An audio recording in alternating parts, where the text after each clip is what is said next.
Senator Fields. Members, I think it's important for us to understand that human trafficking is a serious crime.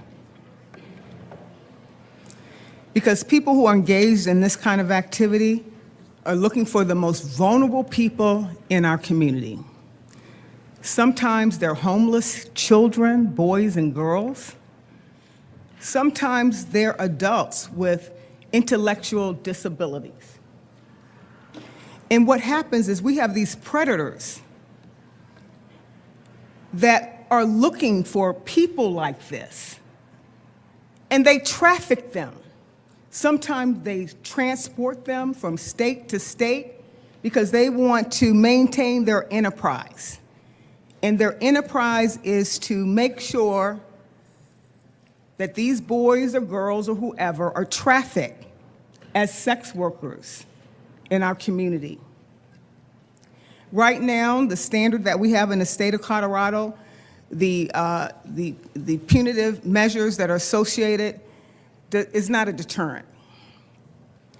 We heard testimony in community that oftentimes when this person is incarcerated or put in jail for just a few minutes and they're bailed out, they come back and they continue to do the same type of activity, is to pimp and to take advantage of the most vulnerable people in our community. There has to be a greater sense of punishment for these types of people. We heard testimony from one woman, I think I shared this with you, however you want to call him, the pimp, whoever, the manipulator, whatever. He got out of jail, and she was forced to work again from 9 p.m. in the morning until 4 a.m. at night. And then when she came back home, he would abuse her. Human trafficking is a violent crime. This bill was brought to us by district attorneys. It was brought to us by advocates, and most importantly, by victims. What's important about this bill is the statute of limitations.